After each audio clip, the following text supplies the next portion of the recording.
찬송가 463장입니다.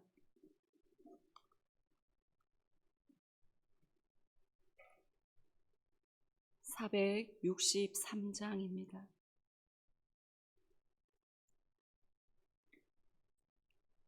신자 되기 원합니다. 진심으로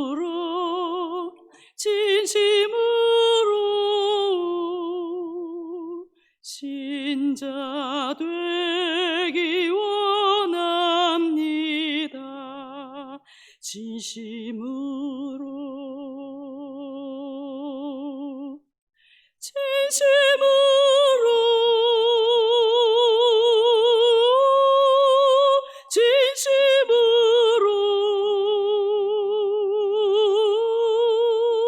신자 되기 원합니다.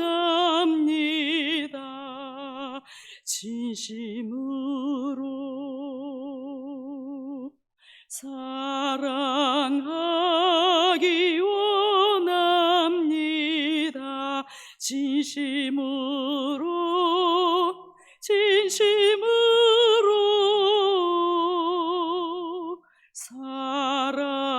사랑하기 원합니다. 진심으로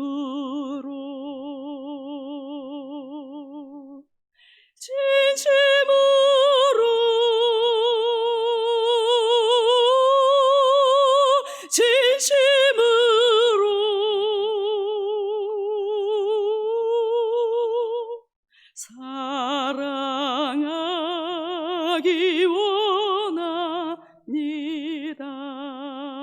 진심으로 거룩하기 원합니다. 진심으로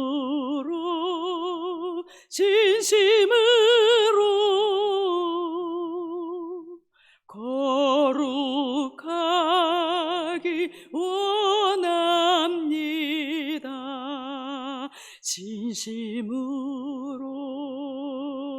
진심으로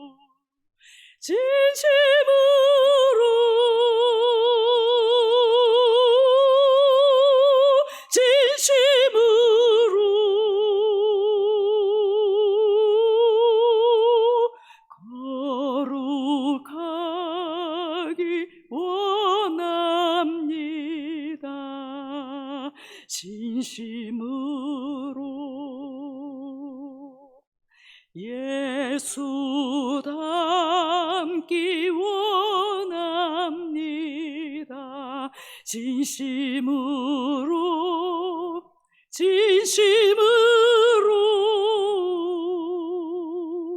예수 닮기 원합니다. 진심으로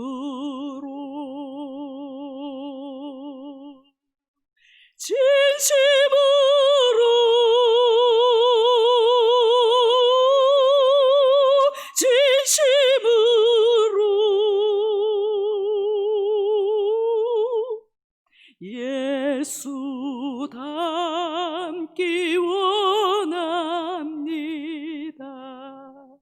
진심으로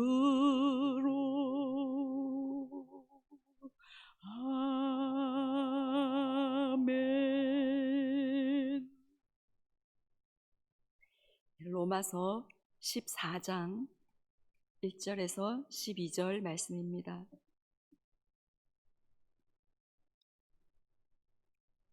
로마서 14장 1절에서 12절 말씀, 교독하신 후에 마지막 절은 함께 읽겠습니다. 믿음이 연약한 자를 너희가 팟되 그의 의견을 비판하지 말라.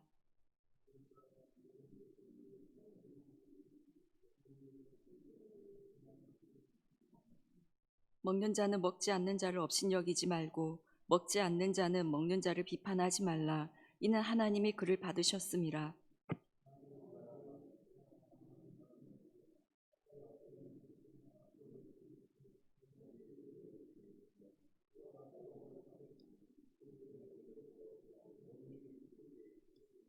어떤 사람은 이 날을 저 날보다 낮게 여기고 어떤 사람은 모든 날을 같게 여기나니 각각 자기 마음으로 확정할지니라.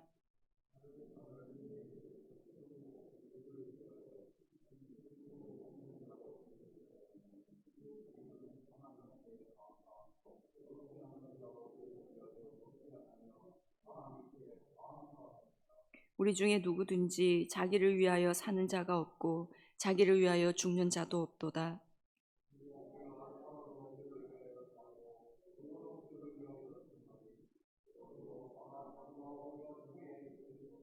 이를 위하여 그리스도께서 죽었다가 다시 살아나셨으니 곧 죽은 자와 산 자의 주가 되려 하심이라.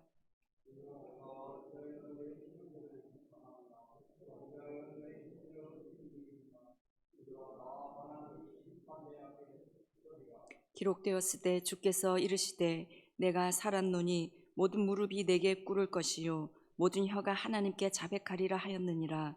이러므로 우리 각 사람이 자기 일을 하나님께 짓고 하리라. 아멘.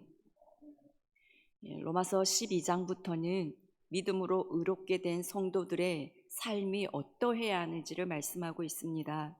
그래서 로마서 12장부터 어제 본문까지는 이웃 사랑에 대해서 공고를 하였고, 오늘 본문부터는 로마 교회가 당면한 보다 실천적인 문제들에 대해서 말씀하고 있습니다.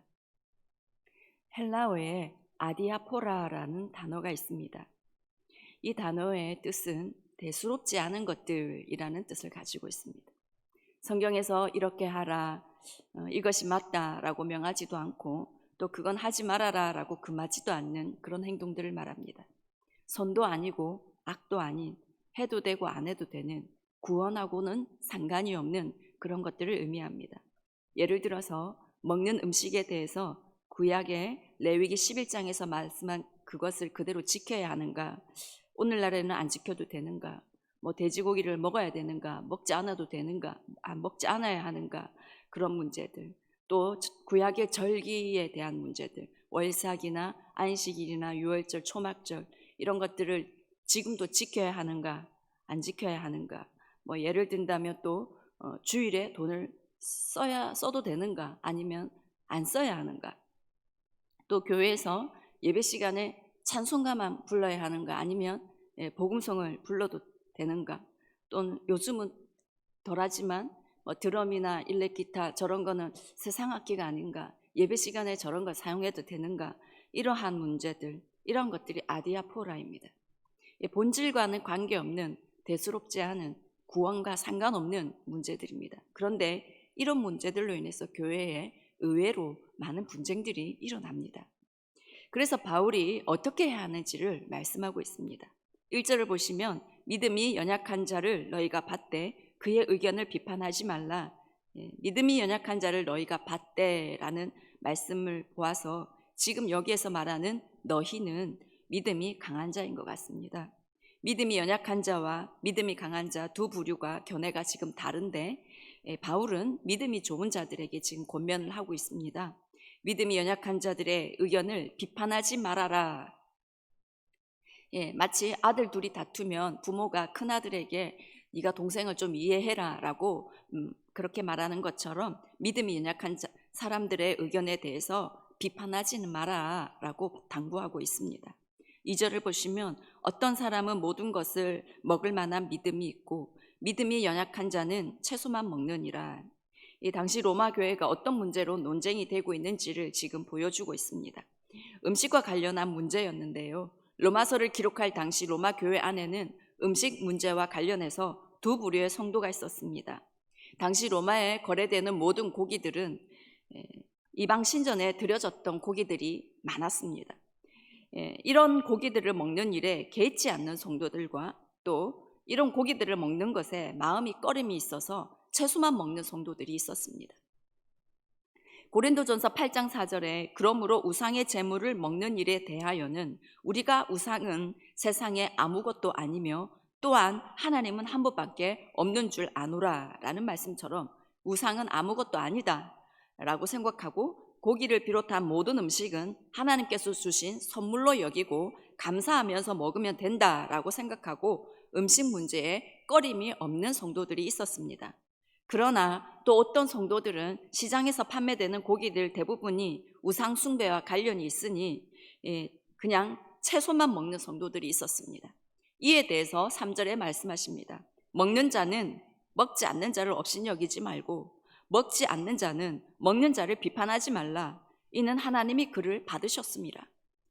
고기를 먹는 성도들이 먹지 않는 성도들을 보며 아직 어리다고 뭘 모른다고 업신여기지 말고, 또 먹지 않는 성도들은 어떻게 그런 고기를 먹을 수 있는가라고 먹는 성도를 향해서 비판하지 말아라 라는 말씀입니다. 이는 하나님이 그를 받으셨습니다. 고기를 먹는 성도이든 먹지 않고 채소만 고집하는 성도이든 모두 하나님께서 받으신 사람들이기 때문에 서로 비난하거나 정죄해서는 안 된다라고 말씀하고 있습니다. 4절에 남의 하인을 비판하는 너는 누구냐? 그가 서 있는 것이나 넘어지는 것이 자기 주인에게 있음에 그가 세움을 받으리니 이는 그를 세우시는 권능이 주께 있습니다. 당시 남의 하인에 대해 판단하고 비난하는 것은 빈축을 사는 행동이었습니다. 마찬가지로 자신의 신앙 기준으로 다른 사람을 멸시하거나 비난하는 것은 하나님께서 원하시는 것이 아니었습니다. 어떤 사람을 판단하고 또 인정하는 것은 전적으로 그 영혼의 주인 대신 하나님의 손에 달려 있는 것입니다. 하나님께서 판단하시고 결정하실 일이지 우리가 관여해서는 안 되는 것입니다. 그것은 하나님의 권위에 대한 월권 행위입니다. 자신의 잣대로 진리와 관계없는 문제를 가지고 다른 사람들을 판단하고 비난하는 일을 해서는 안 되는 것입니다. 5절을 보시면 어떤 사람은 이 날을 저 날보다 낮게 여기고 어떤 사람은 모든 날을 같게 여기나니 각각 자기 마음으로 확정할지니라. 어떤 사람들은 유월절, 초막절 이런 절기들을 아주 중요하게 여기고 반드시 지켜야 된다라고 생각을 했습니다. 또 하지만 어떤 사람들은 모든 날의 주인을 하나님으로 여기고 매일의 삶은 하나님께 예배를 드리는 마음으로 살면 된다라고 생각하고 절기에 얽매이지 않는 성도도 있었습니다. 이런 문제에 대해 5절에서는 각각 자기 마음으로 확정할지니라 라고 하십니다. 쉽게 말해서 네가 알아서 결정하면 된다라는 것이죠. 이러한 것들은 아디아포라이기 때문에 진리와 관계없는 개인적 판단에 따라 선택할 수 있는 문제이기 때문에 하나님이 주신 양심에 따라 각 개인이 결정하면 된다라는 것입니다. 오늘날 교회에서도 사순절이나 고난주간 성금요일이 되면 어떤 성도들은 이 절기를 지키기 위해 금식을 하기도 합니다. 그런데 금식을 하지 않는 성도가 있다고 해서 어떻게 성금요일인데 금식도 안 하냐, 지금 사순절인데 어떻게 사순절하고 전혀 상관없는 그런 찬양을 부를 수 있냐 하고 판단하고 비난하면 안 된다는 것이죠.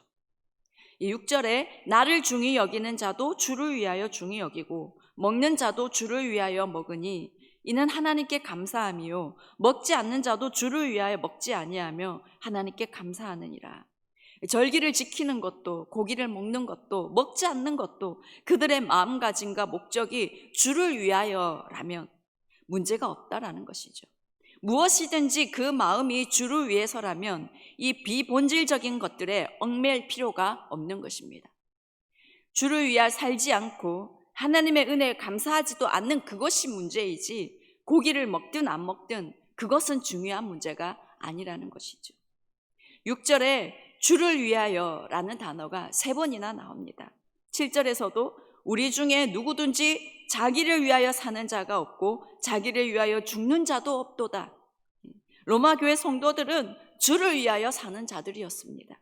자기 자신을 위해 사는 자들이 아니라 그들은 정말로 예수 그리스도를 그들의 주인으로 모시고 주를 위하여 살아가는 사람들이었습니다. 예수를 구주로 믿는다는 것은 예수 그리스도를 나의 주인으로 시인하고 예수 그리스도를 내 삶의 주인으로 모시고 살아가는 삶을 말합니다. 예수를 믿는다고 하면서 내가 내 삶의 주인이 되어서 돈을 목표로 세상의 출세를 목표로 살아가고 나 자신을 위해 살아가는 것은 예수를 주로 믿는 것이 아닙니다. 우리 모두가 오직 주를 위하여 살아가는 자들이 되기를 원합니다. 우리 효성의 가족들 모두가 그리고 다음 세대들 모두가 자기를 위해 사는 자가 없기를 원합니다. 오직 주를 위해 살아가는 모든 우리가 되기를 원합니다. 8절을 보시면 우리가 살아도 주를 위하여 살고 죽어도 주를 위하여 죽나니 그러므로 사나 죽으나 우리가 주의 것이로다. 예수 그리스도가 진정 나의 구주가 되심을 믿게 된 사람은 이러한 고백이 나올 수밖에 없습니다. 사나 죽으나 나는 주의 것입니다 라고 고백할 수밖에 없습니다. 9절에 이를 위하여 그리스도께서 죽었다가 다시 살아나셨으니 곧 죽은 자와 산 자의 주가 되려 하심이라. 우리가 살아도 주를 위해 죽어도 주를 위해 사나 죽으나 나는 주의 것이라는 이 고백을 받으시기 위하여서 예수 그리스도께서 죽으셨다가 다시 살아나셨습니다. 그래서 우리는 죽으나 사나 영원히 주님의 것입니다. 그러니 10절에 네가 어찌하여 네 형제를 비판하느냐, 어찌하여 네 형제를 업신여기느냐, 우리가 다 하나님의 심판대 앞에 서리라. 하나님께서 창조하시고 예수 그리스도의 핏값으로 사신 자를 왜 네가 함부로 비방하고 판단하느냐라고 질책하십니다. 특히 10절에서 내 형제라고 강조하고 있습니다. 그렇습니다. 성도는 예수 그리스도 안에서 한 몸을 이룬 형제입니다. 정말 형제, 한 몸으로 생각한다면 이해하고 감싸주고 품어주어야 마땅한데 어찌하여 네 형제를 비판하고 하찮게 여기느냐라고 말씀하십니다. 10절을 다시 보시면 우리가 다 하나님의 심판대 앞에 서리라. 우리는 모두 하나님의 심판대 앞에 서게 될 존재입니다. 11절을 보시면 기록되었을 때 주께서 이르시되 내가 살았노니 모든 무릎이 내게 꿇을 것이요 모든 혀가 하나님께 자백하리라 하였느니라. 이사야 45장 23절의 말씀을 인용한 말씀인데요, 살아계신 주님께서 심판대 앞에 서실 때에 하나님의 영광 아래에서 모든 사람은 무릎을 꿇을 수밖에 없고 하나님 앞에 다 자백할 수밖에 없게 될 것이라고 말씀합니다. 12절에 이러므로 우리 각 사람이 자기 일을 하나님께 직고하리라. 심판의 날에 우리 각 사람은 반드시 한 사람도 예외 없이 다 자신이 행하였던 일을 하나님께 직고하게 될 것입니다. 그래서 본문은 네가 재판자인 줄 아느냐, 왜 중요하지도 않은 아디아포라 문제로 하나님의 자녀를 판단하고 비난하고 업신여기느냐, 절대로 그렇게 하지 말아라. 네가 심판대 앞에 섰을 때 어떻게 그것을 감당하려고 하느냐라고 지금 우리에게 말씀하는 것입니다. 내 생각과 다르다고 해서 하나님의 자녀이자 내 형제를 정죄하고 비난하지 말기 원합니다. 내가 잣대를 정해놓고 그것과 다르면 비난하는 그것은 내가 하나님이 되는 것입니다. 판단은 하나님께서 하시도록 맡겨드리기 원합니다. 우리가 하나님의 설 때 그때를 생각해야 합니다. 우리는 오직 로마 교회 성도들처럼 살아도 주를 위해, 죽어도 주를 위해, 먹어도 주를 위해, 잠을 자도 주를 위해, 돈을 벌어도 주를 위해서, 무엇을 하든지 주를 위해 살아가는 저와 우리 모두가 되기를 간절히 원합니다. 기도하겠습니다. 하나님 아버지, 저희가 교만합니다. 우리 스스로 하나님이 되어서 얼마나 많이 비난하고 판단하고 정죄하고 하나님 업신여겼는지 모릅니다. 하나님, 우리의 죄악을 용서하여 주시옵소서. 주여, 우리의 죄악을 용서하여 주시옵소서. 하나님, 참으로 하나님, 오직 무엇을 하든지 주를 위하여 이것에 우리의 모든 관심이 가 있게 하여 주시옵소서. 오직 주를 위하여 우리의 모든 삶을 드리는 우리 모두가 되게 하여 주시옵소서. 우리 교회 모든 성도와 다음 세대가 하나님 오직 주를 위하여 살아가게 하여 주시옵소서. 우리 모든 삶의 주인이 예수 그리스도가 되어서 우리의 평생의 삶을 오직 주를 위해 살아가는 진짜 알곡 성도, 알곡 다음 세대 되게 주여 도와주시옵소서. 하나님, 우리 교회 모든 성도님들, 모든 교회가 오직 성령의 하나 되게 하심으로 하나가 되어서 서로 사랑하는 아름다운 공동체 되게 주여 도와주시옵소서. 하나님 아버지, 하루속히 현장 예배를 회복할 수 있게 도와주십시오. 하나님, 하루속히 이곳에 온 성도가 모여서, 모든 다음 세대가 모여서 하나님 아버지 마음껏 예배할 수 있는 그날 하나님 속히 올 수 있도록 주여 허락하여 주시옵소서. 주여 그날을 허락하여 주시옵소서. 속히 오게 하여 주시옵소서. 이 코로나가 하루속히 소멸되게 주님 우리에게 긍휼을 베풀어 주시옵소서. 이 모든 말씀 우리 주 예수님의 이름으로 기도드리옵나이다. 아멘. 하늘에 계신 우리 아버지, 아버지의 이름을 거룩하게 여기시며 아버지의 나라가 오시게 하시며 아버지의 뜻이 하늘에서와 같이 땅에서도 이루어지게 하소서. 오늘 우리에게 일용할 양식을 주시고 우리가 우리에게 잘못한 사람을 용서해 준 것 같이 우리 죄를 용서해 주시고 우리를 시험에 빠지지 않게 하시고 악에서 구하소서. 나라와 권능과 영광이 영원히 아버지의 것입니다. 아멘.